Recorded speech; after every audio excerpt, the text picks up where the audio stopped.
Copiar link. Ó, obrigado, Hart, por ter trago aí a informação. Beleza? Vambora. Primeira mão, hein? Notícia quente. A Microsoft postou uma peça publicitária há pouco e removeu a imagem rapidamente. Nela, podemos ver a evidência que todos aguardam. A chegada do Steam no console Xbox. Ô, louco, bicho. Da imagem removida pela própria Xbox. Aí tá onde essa imagem aqui? Tá aqui, ó. Adicionados recentemente, instalados, comprados, Game Pass, Steam.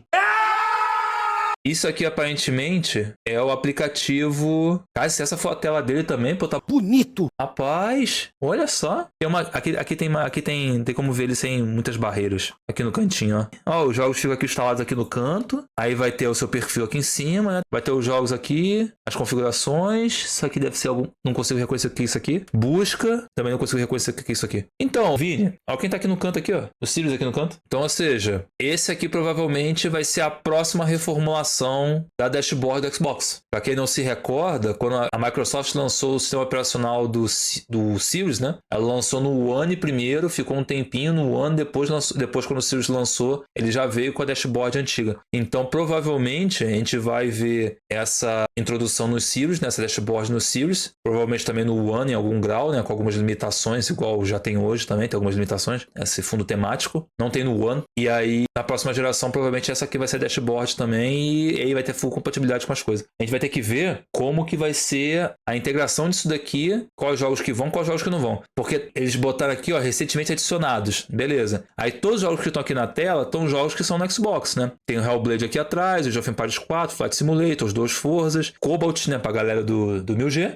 É claro. Então a gente só tem a tag aqui. A gente não tem de fato o que vai rolar, né? Como é que vai ser essa integração. Mas, aparentemente, a Steam tá confirmada no Xbox. Pra quem tava duvidando muito disso aí, né? E eu sempre fui um cara que via como única possibilidade Steam no novo Xbox OS. Resta saber também se isso aqui vai ser o Xbox OS, né? A gente vai ver. Mas como tá aqui nesse ROG Ally, sei lá que diabo é isso aqui, né? Deve ser o ROG Ally. Creio que deve ser o tal do Xbox OS. Isso aqui pode ser o pai da Microsoft. A galera que não tá entendendo nada, depois que eu vou botar esse vídeo aqui separado, tá bom? Vocês estão vendo um recorte de uma live que a gente tava cobrindo o Future Game Show. E aí no meio da live a gente recebeu essa informação aqui. Então tá meio, as coisas estão meio deslocadas, mas você pode deixar seu like e seu comentário aí também. Beleza? Eu super agradeço. Isso aqui pode ser o do console da Asus, né? Que a gente evidenciou no Crusher Talk dessa semana, inclusive. Vamos aguardar novas informações aí. Informação quente pra vocês. Realmente, Steam tá chegando ao Xbox. Entendeu? Abrindo bilhões de portas. Ou seja, abrindo pro PC. Certeza que a Sony vai reclamar, hein? Eu já falei isso, trouxe pra vocês essa informação, né? A Sony, ela não tá com movimento, pelo menos pelos relatórios, né? De barrar essas coisas, tá ligado? Porque ela não barrou os jogos que entraram no GeForce Now depois e ela não barrou os jogos do Boosteroid. Pra ela, meu ponto de vista como empresário, agora completamente empresário, e o Totô que vê nesse sentido também. Se o cara tem acesso aos jogos da Steam no Xbox, assim como é o Boosteroid, e ela não bloqueou o Boosteroid, ela deve estar vendo isso aqui como uma forma de ganhar os famosos 30%. É verdade. Posso estar viajando muito? Minha leitura das coisas do relatório e do posicionamento da Sony com relação a essas coisas hoje em dia. Porque ela deixa correr soltas as coisas do PlayStation e Xbox, né? Então, isso aqui seria só mais uma coisa. Além do mais de que, eu já falei isso também. Se a galera do Xbox tem acesso aos jogos do PlayStation via Steam, não quer dizer que a Sony precisa se manifestar por portar jogos para Xbox. Então ela ganha um escudo, sacou? É mais um sinal forte que a Microsoft vem como publicadora e desenvolvedora. Sim, eu vou falar real. Pra mim, né, e pra fechar esse vídeo aqui, não existe o melhor lugar pra você estar do que o ecossistema Xbox. Ele tem toda a razão. Já falo isso diversas vezes, né? Falo isso em vários vídeos aqui no canal, mas a galera cisma por aí de falar que o cara é Xbox, o cara é a favor do fim da marca, tal, que a galera não joga. Mentira. Se continuar caindo nisso aí... Nunca vi uma pessoa burra desse jeito, cara. Pra mim, a dobradinha perfeita sempre foi um PC e um Xbox. Hoje, como eles são integrados, então eu chamo isso de ecossistema Xbox. Trazendo esse bagulho da Steam aqui, é mais um indício disso. Inclusive, a prova disso também foi o que eu fiz ontem. Ontem eu assinei o Ubisoft Plus pelo console e tô jogando Assassin's Creed Shadows Day One no PC por causa dessa integração do ecossistema. Beleza? Mas isso aqui eu já tava ventilando há muito tempo, né? Crusher falando com o Crusher do futuro? Tô. Crusher, é bom você editar esse vídeo direito, hein? Ih, rapaz.